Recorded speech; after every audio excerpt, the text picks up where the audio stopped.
la dépression est aujourd'hui la maladie qu'on qualifie de la maladie du siècle parce que sa prévalence est très forte. Et qu'est-ce qu'on peut entendre simplement par dépression? On va dire simplement que la dépression est un état d'abattement moral. Donc c'est un trouble de l'humeur prolongé dans le sens de la tristesse. Et on peut entendre par humeur cet état affectif-là, d'accord, riche de toutes les instances émotionnelles et qui donne à chacun de nos états d'âme sa tonalité agréable, désagréable et qui oscille l'humeur bien entendu entre le plaisir et la douleur. C'est-à-dire, on va constater que l'humeur expansive lorsque l'individu est joyeux et on va constater l'humeur triste lorsque l'individu est dans un état d'abattement.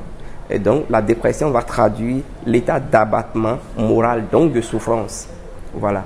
Mais il faut faire une petite nuance. On peut avoir des moments d'abattement, comme les moments de perte, les pertes significatives dans la vie, les moments où l'individu perd quelque chose, ou ça peut être une personne. Donc, le terme objet a un sens vaste. Et donc, ce n'est pas ces moments-là. Il peut arriver des moments où le sujet éprouve des difficultés qui l'amènent à être dans un état d'abattement moral, mais ce n'est pas encore de la dépression. On va parler réellement de la dépression lorsque les signes, cet état d'abattement moral va persister pendant 2 semaines avec des signes donc, qui entraînent une souffrance significative pour le sujet et qui, dans certaines mesures, l'empêchent de continuer le cours normal de sa vie. C'est dans cette circonstance-là qu'on va parler réellement de dépression. Autrement, on peut avoir des moments d'abattement moral et puis voilà, qu'on recontinue son existence comme si de rien n'était. Ce que nous appelons la dépression, parce que c'est une forme de dépression qui ne se traduit que par un seul signe, peut-être au plan somatique généralement.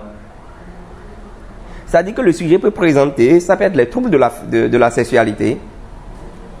Il va mettre ça sur le coup de la fatigue, c'est la fatigue, c'est la fatigue, c'est la fatigue. En fait, il déprime. Ça peut être une asthénie rebelle au traitement habituel. Il est fatigué, ou il essaie des douleurs qui sont rebelles aux antalgiques. Généralement, chez nous en Afrique, nous parlons de la dépression chez le noir africain. C'est des signes comme ça. C'est des signes comme ça, on observe, et c'est atypique. Le sujet présente ce signe, et puis c'est fini. Donc, du coup, quand on ne fait pas très attention, on traite le signe qu'on a observé, soit c'est ce signe somatique, on traite ça et on a l'impression que c'est fini, alors que ce n'est pas fini. Alors, parmi les éléments qui peuvent entraîner la dépression, la première des choses, ce sont les événements de la vie, les événements douloureux de la vie. Les événements douloureux de la vie. Vous voyez, il y a un auteur qui a parlé de Alain Ehrenberg, qui nous a parlé de la dépression d'être soi. En traduisant les difficultés existentielles, aujourd'hui l'incapacité du sujet à devenir soi, c'est-à-dire à pouvoir se réaliser dans ce monde qui se complique et qui se complexifie. Donc, lorsque l'individu est confronté à cette difficulté et a des problèmes, il peut, n'est-ce pas, souffrir de dépression. Alors, les femmes en état de grossesse peuvent également souffrir de dépression. Donc, pour vous dire que quoi, les événements de la vie peuvent entraîner de la dépression. Il y a également des causes que nous qualifions de causes génétiques. Ce n'est pas totalement démontré, mais on admet qu'il peuvent exister des facteurs de prédisposition génétique qui peuvent amener l'individu, n'est-ce pas, lorsque les circonstances extérieures se réunissent, à présenter un épisode dépressif ou un trouble dépressif. Et un épisode dépressif ou un trouble dépressif. Donc, il y a des causes génétiques. En dehors de ces causes génétiques, il y a des causes biologiques. Donc, les causes biologiques, n'est-ce pas, c'est lié au fonctionnement, au flux, aux hormones. Donc, ces dysfonctionnements hormonaux peuvent entraîner donc la dépression. Mais tout cela, n'est-ce pas, vont être potentialisés par la réalité environnementale. Donc, les facteurs qui peuvent entraîner la dépression, ces facteurs peuvent être d'origine génétique, ça peut être d'origine biologique, ça peut également être d'origine environnementale, donc relationnelle.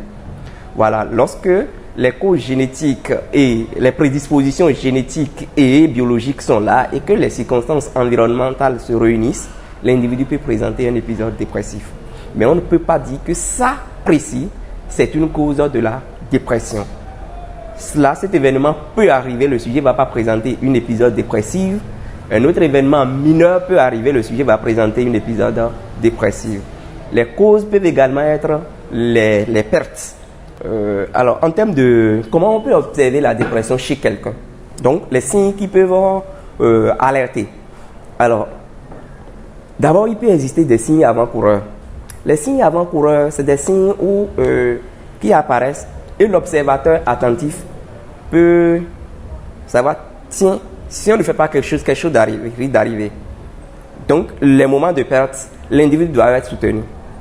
Lorsque l'individu, à un moment donné, commence par montrer cette humeur dépressive-là, pendant 1, 2, 3, une semaine, il faut déjà savoir qu'il ne faut pas que cet état-là reste constant. Dans cette période-là, il est facile de prendre en charge la dépression.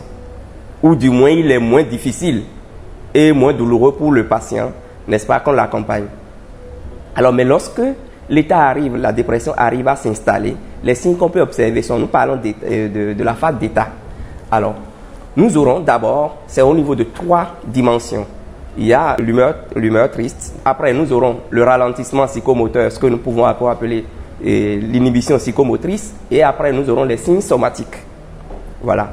Au niveau d'abord des signes somatiques, c'est-à-dire des signes qu'on peut observer au niveau de l'organisme, l'individu, ça peut être des céphalées, ça peut être des troubles du sommeil, ça peut être de l'asthénie. L'asthénie, en fait, ici, c'est une fatigue. D'accord? Une fatigue, mais persistante. Ça peut être même de l'anorexie. Voilà, le sujet ne mange pas beaucoup, il décide, voilà, j'ai plus d'humeur, je n'ai pas envie de manger, ainsi de suite, donc j'ai plus d'appétit, ainsi de suite. Alors, on peut observer même une tendance à la boulimie, c'est-à-dire à grignoter. C'est des signes qu'on peut observer, des signes somatiques. Alors, lorsque nous en venons maintenant au signe du ralentissement psychomoteur, quand on parle de ralenti, on a dit abattement. Donc, le sujet va présenter les signes comme on peut noter au niveau de l'individu une perte d'intérêt aux choses, ce que le sujet a l'habitude de faire, qu'il aime bien faire.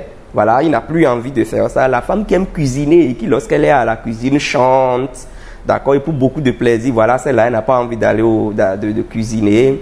Voilà, celle qui n'est jamais en retard va décider maintenant. Bon, elle ne va pas décider volontairement, c'est-à-dire qu'elle n'aura plus la force, le moral nécessaire ou la motivation nécessaire pour se lever de son lit ou pour aller faire quoi que ce soit.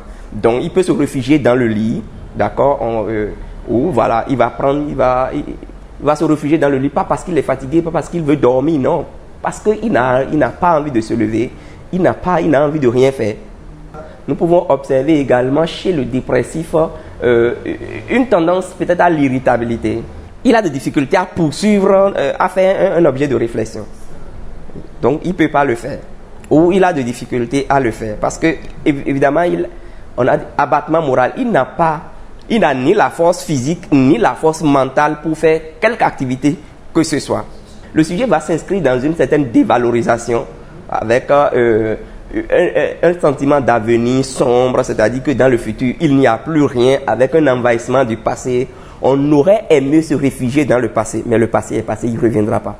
Le dépressif peut également présenter, au niveau de l'humeur triste, une tendance à la dévalorisation, à la culpabilisation. Le sujet se culpabilise peut-être des événements qui sont arrivés, alors que peut-être qu'il n'a rien à faire, il ne peut pas faire quelque chose, ou encore, même s'il était là, il ne peut pas faire grand-chose.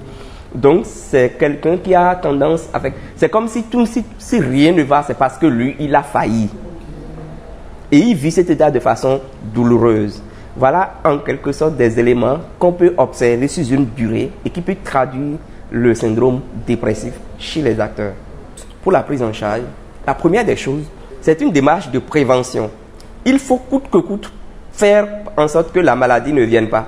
Et la première des choses pour que la maladie ne vienne pas, c'est qu'il faut apprendre, n'est-ce pas? Il faut apprendre, lorsque nous sommes typiquement dans le contexte de la dépression, il faut apprendre à éviter la douleur morale. La souffrance morale, il faut faire tout pour ne pas s'installer dedans. Il faut demander de l'aide.